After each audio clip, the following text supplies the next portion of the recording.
సదాశివసమారంభాం శంకరాచార్యమధ్యమాం అస్మదాచార్యపర్యంతాం వందే గురుపరంపరాం నారాయణసమారంభాం వ్యాసశంకరమధ్యమాం అస్మదాచార్యపర్యంతాం వందే గురుపరంపరాం నారాయణం నమస్కృత్య నరం చైవ నరోత్తమం దేవీం సరస్వతీం వ్యాసం తతో జయముదీరయతు. శ్రీగురుభ్యో నమః. శ్రీమద్భాగవత మహాపురాణంలో ఇప్పుడే మనకు కథ ప్రారంభం అవడం అనేది జరుగుతుంది. ఎందుకంటే ఉపోద్ఘాతంలో నారద మహర్షి ఏ విధంగా వ్యాసుడి యొక్క మనస్సును భగవంతుడి వైపు భాగవతం వైపు నడిపించాడో గత ఎపిసోడ్లో విన్నాం. మరి శ్రీమద్భాగవత మహాపురాణం అనేది ప్రారంభమైనప్పుడు పరీక్షిత్తు మహారాజు శుకయోగేంద్రుడి వద్దకు ఎందుకు వచ్చాడు, అసలు పరీక్షిత్తు మహారాజు యొక్క వృత్తాంతం ఏంది? ఈ పరీక్షిత్తు మహారాజు యొక్క వృత్తాంతం తెలుసుకోవాలంటే ముందు భారతంలో మనందరికీ తెలుసు, ధర్మరాజు పాండవులందరూ కూడా దుర్యోధనుడి యొక్క సంహారం జరిగాక మరి అశ్వత్థామ చరిత్ర అనేది కొంత వీటిలో మనకు తెలుసుకుంటే భాగవతంలోకి వెళ్ళడానికి అనుకూలంగా ఉంటుంది. ఎందుకంటే అశ్వత్థామనే ఈ భాగవతానికి ముఖ్యమైనటువంటి సూత్రధారిగా మనం చెప్పుకోవచ్చు. నారద మహర్షి ఎప్పుడైతే అంతర్ధానం పొంది వ్యాసుడు భాగవతం మొదలుపెట్టాడు, మొట్టమొదట హేతు ఎక్కడి నుంచి పడింది అనేది సూత మహాముని కూడా శౌనకాది మహర్షులకు చెప్తూ, ఈ ఏదైతే వ్యాసుడు రాసినటువంటి శ్రీమద్భాగవత మహాపురాణం ఉందో 18,000 శ్లోకాలతో అది శుకయోగీంద్రుడికి బ్రహ్మ విద్యగా ఉపదేశం చేశాడు వ్యాస మహర్షి. తన కుమారుడైనటువంటి శుకయోగీంద్రుడికే ఉపదేశం చేశాడు. మరి అది ఇప్పుడు సవిస్తరంగా సూత మహాముని శౌనకాది మహర్షులకు చెప్తున్నాడు. ఇక్కడ పూర్వము బ్రహ్మనద్యాం సరస్వత్యా ఆశ్రమ పశ్చిమే తటే శమ్యాప్రాస ఇది ప్రోక్త ఋషీణాం సత్రవర్ధన. పూర్వము బ్రహ్మమానస నుంచి ఉద్భవించినటువంటి, అంటే మనకు సరస్వతీ నది ఏదైతే ఉందో అది బ్రహ్మ నది అంటారు. అంటే సరస్వతీ నది బ్రహ్మనదిగా శ్రీమద్భాగవత మహాపురాణం చెప్తుంది. అది ఎక్కడుందో మనందరికీ తెలుసు, మొన్ననే పుష్కరాలు అయ్యాయి కదా. బదరికాశ్రమం అంటే బద్రీనాథ్కు కొంత దూరంలో ఈ సరస్వతీ నది పుట్టినట్టుగా మనకు అక్కడి స్థల పురాణం చెప్తుంది. మరి ఈ ఎక్కడైతే సరస్వతీ నది ఉందో సరస్వతీ నదికి పశ్చిమ తీరాన ఒక పెద్ద వేదికను ఏర్పాటు చేసుకొని ఋషులందరూ, అంటే ఈ వ్యాస మహర్షి ఆయనతో పాటు ఉన్నటువంటి పరివారం కూడా అక్కడ ఆశ్రమాన్ని ఏర్పాటు చేసుకొని అదంతా కూడా బదరీవనంలో ఈ శ్రీమద్భాగవత మహాపురాణం రాయడం జరిగింది. శ్రీమద్భాగవత మహాపురాణం ఎప్పుడైతే సంపూర్ణంగా రాశాడో ప్రశాంతంగా కూర్చొని ఆ హిమాత్ స్థానువులలో కూర్చొని నిరంతరం భగవదన్వేషణ చేస్తూ అద్భుతమైనటువంటి శ్రీమద్భాగవత మహాపురాణం రాశాడు. అది శుకయోగీంద్రుడికి ఇవ్వడం జరిగింది. మరి శుకయోగీంద్రుడు ఈ పరీక్షిత్తు మహారాజుకు చెప్పాడు కదా. మరి పరీక్షిత్తు మహారాజు ఎలా ఆవిర్భవించాడు అన్నదానికి మనం ఒకసారి చూద్దాం. ధర్మరాజు మొదలగు పంచపాండవుల యొక్క పుత్రులను అశ్వత్థామ తను ఒక రాత్రి నిద్రిస్తున్న సమయంలో వారు 5గురిని కూడా సంహరించడం జరిగింది. ఈ సంహరించినప్పుడు ఇది అధర్మం. నిద్రిస్తున్న వాళ్ళను, తర్వాత ఆయుధాలు లేని వాళ్ళను, ఆడవాళ్ళను, బలహీనులను, వృద్ధులను, ఇలా కొంతమందిని పరాక్రమవంతులు ఎవరు కూడా సంహరించరాదు. ఇది మనకు పురాణాలు చెప్తున్నాయి. ఎందుకంటే చేతగాని వాడిని చంపడం అనేది గొప్ప విషయం కాదు. మనతో సమవుజ్జి అయిన వానితో యుద్ధం చేయడమే యుద్ధ లక్షణం. నిద్రిస్తున్న వాడిని, ముఖ్యంగా చిన్న పిల్లలను చంపకూడదు. మరి అది భ్రూణహత్య అనేది జరుగుతుంది. కాబట్టి ఈ అశ్వత్థామ ఎప్పుడైతే చంపాడో అప్పుడు ఆ ఎవరైతే ధర్మరాజు మొదలుగా 5గురు, తర్వాత ద్రౌపది విలపిస్తున్నప్పుడు వెంటనే ఆ అర్జునుడు ముందుకు వచ్చి ఆ అశ్వత్థామని నేను ఎలాగైనా కూడా సంహరిస్తాను అని చెప్పేసి ఆ ద్రౌపదికి చెప్పేసి అశ్వత్థామను వెతకడానికి వెళ్ళాడు. ఎప్పుడైతే అశ్వత్థామను వెతకడానికి వెళ్ళాడో శ్రీకృష్ణ పరమాత్ముడి యొక్క అనుగ్రహాన్ని పొంది ఆయనను సారథిగా తీసుకొని బయలుదేరి వెళ్ళారు. అశ్వత్థామ మీదికి యుద్ధం ప్రకటించి ఒక ఘోరమైనటువంటి బాణ పరంపర కొనసాగించాడు. అశ్వత్థామ ఆ బాణాలన్నింటినీ కూడా ఎదుర్కొన్నప్పటినీ కూడా అర్జునుడి పరాక్రమం ముందు తేలిపోతున్నాడు. ఇక ఎలాగో నేను చనిపోతానేమో అని భయంతో బ్రహ్మాస్త్రాన్ని వదిలాడు. ఎప్పుడైతే బ్రహ్మాస్త్రాన్ని వదిలాడో ఆ యొక్క బ్రహ్మాస్త్రం అత్యంత శక్తివంతమైంది. దానికి ఉపసంహారం అనేది ఈ అశ్వత్థామకు తెలియదు. అశ్వత్థామకు తెలియకుండా ఈ బ్రహ్మాస్త్రం వదలడం వల్ల మరి ఎలాగైనా అర్జునుడు చనిపోతానేమో అనే భయంతో శ్రీకృష్ణుడిని వేడుకోగా అప్పుడు శ్రీకృష్ణ పరమాత్ముడు చెప్తాడు, నువ్వు బ్రహ్మాస్త్రానికి తిరుగుగా బ్రహ్మాస్త్రాన్నే వేయు అని చెప్పడం జరుగుతుంది. ఆ బ్రహ్మాస్త్రాన్ని తిరిగి వేయగా ఆ బ్రహ్మాస్త్రము రెండు ఘోరంగా యుద్ధం చేసుకొని అవి అనంతలో విశ్వంలో కలిసిపోతాయి. తర్వాత అశ్వత్థామను పట్టుకొని వచ్చి ద్రౌపది ముందర ఉంచి నేను ఇక్కడే వీని సంహరిస్తాను అంటే అప్పుడు ద్రౌపది అంటుంది, మన కుమారులు చనిపోయారు, వాళ్ళని తిరిగి తీసుకురాలేము, కానీ గురుపుత్రుడు గురుతుల్యుడు కాబట్టి మనం ఇతన్ని సంహరించకూడదు. సాక్షాత్తు ఆ ద్రోణాచార్యుడు మీకు విద్య నేర్పిన గురువు.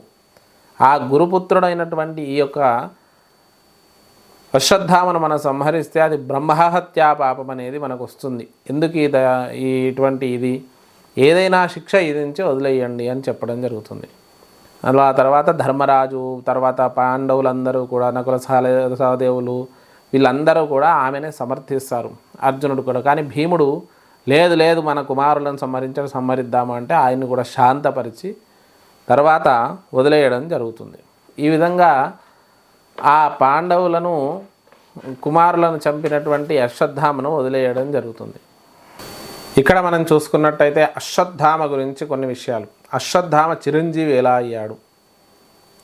అయితే ఇక్కడ అశ్వత్థామ ఈ పాండవ పుత్రులను అందరినీ కూడా సంహరించాక మరి ఈయనను సంహరించొద్దు, మరి ఏం శిక్ష వేయాలి అని చెప్పేసి ఆలోచిస్తూ వెంటనే శ్రీకృష్ణుడు ఆ యొక్క అర్జునుడికి సైగ చేయగా అశ్వత్థామకు స్వతహాగా శిరస్సునందు ఒక మణి ఉంటుంది. ఇది పుట్టుకతో వచ్చింది. అంటే ద్రోణాచార్యుడు మహాతపశక్తి సంపన్నుడు. అలాగే ఈ అశ్వత్థామ కూడా కారణజన్ముడు. అలాంటి అశ్వత్థామ సప్త చిరంజీవుల్లో కూడా ఒకడు. కాబట్టి ఈయన నుదుటిపైన ఒక అద్భుతమైనటువంటి మణితో పుట్టడం అనేది జరుగుతుంది. ఇక దాంతోపాటు ఈ అశ్వత్థామ అధర్మం వైపు నిలబడడం వల్ల ఎలాగైనా శిక్ష వేయాలి అని చెప్పేసి ఆయన శిరస్సును మొత్తం అంటే ముండనం చేసి, అంటే ఆ ఋషికుమారుడు కాబట్టి పెద్ద పెద్ద జడలు కట్టిన జుట్టు ఉంటే అదంతా తీసేసి ఆ మణిని తీసేసుకొని అక్కడి నుంచి బయటకు గెంటేయడం జరిగింది. ఈ విధంగా ఆ అశ్వత్థామను పంపించేసి తర్వాత ధర్మరాజు మొదలగు ఈ 5 అన్నదమ్ములు కూడా తన కుమారులకు అంత్యక్రియలు గావించి తర్వాత కృష్ణుడు ఆ ధర్మరాజును పట్టాభిషిక్తుని చేసి ఆ పట్టాభిషిక్తుని చేసిన సందర్భంలో ఇంకొక అద్భుతమైనటువంటి విషయం జరిగింది. ఏంటి అంటే ఈ 5లో అర్జునుడి కుమారుడైనటువంటి అభిమన్యుడు భార్య అయిన ఉత్తర గర్భాన్ని దాల్చడం జరుగుతుంది. గర్భస్థ శిశువు పెరుగుతున్నాడు. ఆయన్నే పరీక్షితు మహారాజు. ఈ పరీక్షితు మహారాజు ఆయుర్భావం ఎలా జరిగింది, మరి దాని మీద బ్రహ్మాస్త్ర ప్రయోగం ఎందుకు చేశాడు అనేది కూడా మనం ప్రత్యేకతలో తెలుసుకుంటాం. అయితే ఇక్కడ మనం కొన్ని విషయాలు మనం ధర్మ సందేహాలు చాలా మట్టుకు భాగవతంలో చెప్పడం జరుగుతుంది. ఈ భాగవతం అంతా కూడా నవవిధ భక్తులతో ఆధారపడి ఉంటుంది. అంటే శ్రవణం, కీర్తనం, స్మరణం, విష్ణు పాదసేవనం, అర్చనం, వందనం, దాస్యం, సఖ్యం, ఆత్మ నివేదనం. శ్రవణం అంటే వినికిడి. అంటే ఏదైనా సరే పురాణాన్ని కానీ భగవంతుడి యొక్క కథలను కానీ భాగవతుల యొక్క కథలను కానీ ఆ భగవంతుడి లీలలను కానీ వినడం ద్వారా ముక్తి పొందినవాడు పరీక్షిత్ మహారాజు. కాబట్టి శ్రవణం అనేది ఒక భక్తి, నవవిధ భక్తుల్లో ఒక భక్తి, ముఖ్యమైన మొట్టమొదటి భక్తి. మనిషి మార్గాన్ని మార్చుకోవాలి, తాను సత్యాన్వేషణలో ముందుకు వెళ్ళాలి అనుకున్నప్పుడు, ధర్మ మార్గంలో నడుచుకోవాలి అన్నప్పుడు ఈ మొట్టమొదటి శ్రవణం అనే భక్తిని మనం ఆశ్రయించాల్సి ఉంటుంది. కీర్తనం అంటే భగవంతుడి లీలలను నిరంతరం గానం చేస్తూ ఉండడం. దీనికి చాలామంది ఉదాహరణ కనిపించినా కూడా అందరికంటే ఉత్తమోత్తమైనటువంటి ఉత్కృష్టమైనటువంటి సర్వ విధములైనటువంటి జ్ఞానాలు కలిగినటువంటి నారద మహర్షి దీనికి మొట్టమొదటి ఉదాహరణ. నిరంతరం కీర్తనం చేస్తూ భగవద్ నారాయణ నారాయణ అని నామస్మరణ చేస్తూ త్రిలోక సంచారం చేస్తూ ధర్మాన్ని కాపాడుతూ ఉండేవాడు నారద మహర్షి. కాబట్టి అలాంటి ధర్మపరాయణుడు, ధర్మ రక్షకుడు అయినటువంటి నారద మహర్షి ఈ కీర్తనానికి మొట్టమొదట మూలపురుషుడు. స్మరణం, నిరంతరం భగవంతుణ్ణి మనస్సులో స్మరిస్తూ ఉంటారు. ఈ మహాభారతంలోని ఇంకొక వ్యక్తి, గొప్ప వ్యక్తి కనిపిస్తారు. అంటే చాలామందికి మన పురాణాల యొక్క రహస్యాలను తెలుసుకోవడం కానీ, వాటిని విశ్లేషించడం కానీ చేయకుండా విమర్శించడం మాత్రమే చేస్తుంటారు. ఎందుకంటే ద్రౌపది లాంటి మహాపతివ్రతను గురించి కూడా మన పురాణాలను తీయడంలో వ్యక్తీకరించి తీసినటువంటి సినిమా వాళ్ళను వక్రీకరించి రాసిన చాలామంది కుహాన మేధావులు ఉంటారు. వాళ్ళను మనం విమర్శించుకుంటూ పోతే మనం మన సనాతన ధర్మాన్ని ఆశ్రయించి నిరంతరం భగవంతుడి అనుగ్రహాన్ని పొందలేము. కాబట్టి శ్రవణం, కీర్తనం, స్మరణం అనగానే ద్రౌపదీదేవి ఒక్కసారి ఆ యొక్క నారాయణుణ్ణి మనస్సులో స్మరించిందో లేదో ఆయన వచ్చేసి ఆమెకు వస్త్రాన్ని ఇవ్వడము. తర్వాత మనందరికీ తెలుసు ద్రౌపది వస్త్రాపరణ ఘట్టం అనేది మనందరికీ తెలుసు. కాబట్టి అలాంటి ఘట్టంలో శ్రీకృష్ణ పరమాత్ముడు ఒక్కసారి స్మరిస్తేనే వచ్చేస్తాడు. కాబట్టి ఆ స్మరణం కూడా ఒక తపస్సే, భక్తే.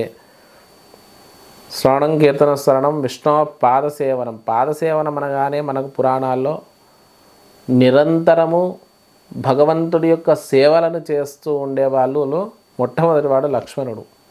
రాముడి సేవనే జీవితంగా భావించాడు. అలా చాలామంది ఉన్నా కూడా లక్ష్మణుడు చాలా ఉత్కృష్టమైనవాడు. కాబట్టి ఆయన కూడా మహానుభావుడే, ఆయన కూడా ఆదర్శనీయుడే. కాబట్టి శ్రవణం, కీర్తన, స్మరణం, విష్ణు పాదసేవనం. అర్చనం, నిరంతరం భగవంతుణ్ణి అర్చిస్తూ మోక్షాన్ని పొందిన వాళ్ళు అంటే పురాణాల్లో చాలామంది ఉన్నారు. ఆ నారాయణుణ్ణి అర్చించని వాళ్ళు ఎవరున్నారు? చాలామంది ఈ పురాణాల్లో మనకు కనిపిస్తూ ఉంటారు. మరి ఈ దీంట్లో గోపికలంతా కూడా ఆయనను అర్చించారు.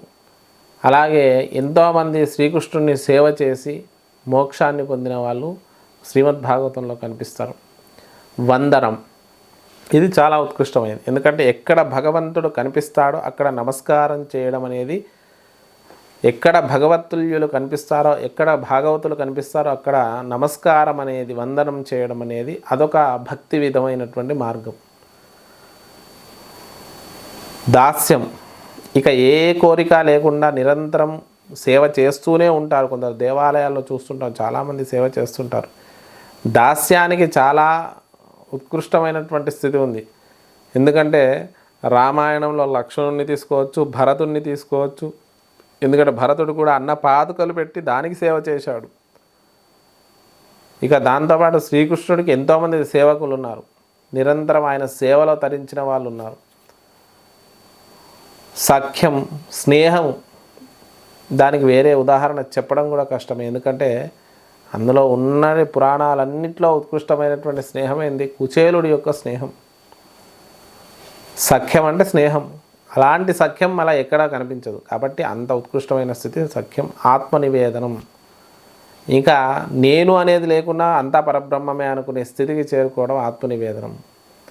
హనుమ, ఆత్మనివేదనం చేసిన వాళ్ళల్లో, దాస్యం చేసిన వాళ్ళలో నవవిధ భక్తులు హనుమలో కనిపిస్తాయి. అందులో ముఖ్యంగా ఈ ఆత్మనివేదనం అనేది హనుమ రాముడి యందు కనిపిస్తుంది. కాబట్టి ఈ నవవిధ భక్తులు కానీ తర్వాత అనేక రకాల విషయాలు భాగవతంలో కనిపిస్తాయి. ఈ భాగవతంలో శ్రీ మహావిష్ణువు యొక్క అవతారాలతో పాటు అనేక ధర్మ సందేహాలను నివృత్తి చేసుకునే శాస్త్రంగా మనకు శ్రీమద్భాగవత మహాపురాణం మనకు కనిపిస్తుంది. కాబట్టి ఇలాంటి అద్భుతమైనటువంటి విషయాలు నాకు తెలిసినంత వరకు శ్లోకాలు ధర్మశాస్త్రాలు అంత ఉత్కృష్టంగా చెప్పకున్నా యథాతథంగా అందులో ఉన్న విషయాన్ని మాత్రం మీకు అర్థమయ్యే రీతిలో విశ్లేషించి చెప్పే ప్రయత్నం చేస్తాను. మరి ఈ భాగం కూడా లైక్ చేయండి, షేర్ చేయండి, కామెంట్ చేయండి. ఇలాంటి అద్భుతమైనటువంటి వీడియోలు ముందు వస్తాయి. మరి తప్పకుండా ఆదరిస్తూ ఉండండి. జై శ్రీకృష్ణ, జై శ్రీరామ.